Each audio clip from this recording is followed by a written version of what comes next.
गोपालदास असा विचार करून त्यांच्या मोठ्या सुनेकडे जातात आणि सुनेला म्हणतात, हे बघ सुनबाई, तू या घरची लक्ष्मी आहे. तुला सासू सासऱ्यांच्या सेवेचे पुण्य मिळाले नाही. सासू सासऱ्यांच्या सेवेने घरात सुख शांती येते. हे बघ, तुझी सासू मरण पावली आहे. आता मी एकटाच जिवंत आहे. मी पण थोड्या दिवसाचा पाहुणा आहे. सांगू शकत नाही मी कधी मरेल.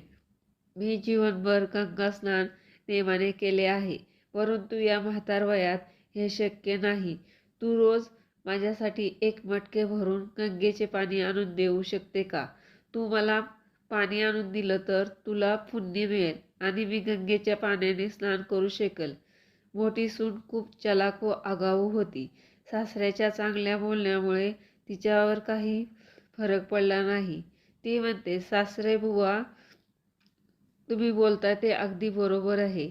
माझ्याही मनात तुमची सेवा करायची खूप इच्छा आहे, पण मला सकाळी उठून गाय म्हशीचे शेण, दूध काढणे, त्यांचा चारा टाकणे, पाण्याने धुणे अशी घरात खूप मोठी कामे आहेत. तुम्ही सांगा, मी नदीवर 4 मैल दूर कशी जाऊ शकते? माझा तुम्हाला एक सल्ला आहे. तुम्ही माझ्यापेक्षा छोट्या जावेकडे जावा. मी असे ऐकले आहे ती दिवसभर बसून असते.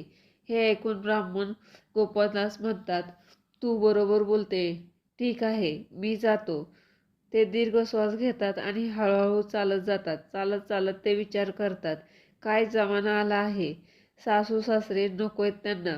असे वाटते की सासू सासऱ्यांना खूप मोठा आजार झाला आहे. ब्राह्मण मनातल्या मनात बोलतात, मोठ्या सुनेने नकार दिला, आता काय माहीत छोट्या सुनेला माझी दया येईल. असा विचार करून त्या दुसऱ्या सुनेकडे जातात. तिला पण विचारतात, छोटी सुनबाई, तू सासऱ्यांसाठी गंगेच्या पाण्याचे मटके भरून आणून देशील का? यामुळे गंगेचे पुण्य मला मिळेल. यावरून छोटी सून म्हणते, मला माफ करा बाबा. मला खरोखर तुमची सेवा करून मला आनंद झाला असता, परंतु मला आजच माहेरी जायचे आहे. ही माझी अडचण आहे. गोपालदास उदास झाले. ते तिसऱ्या सुनेकडे जातात. तिला विनंती करतात. ब्राह्मण म्हणतात, तिसऱ्या सुनेला म्हणतात, सुनबाई, मला रोज एक मडके भरून गंगेचे पाणी आणून देशील का?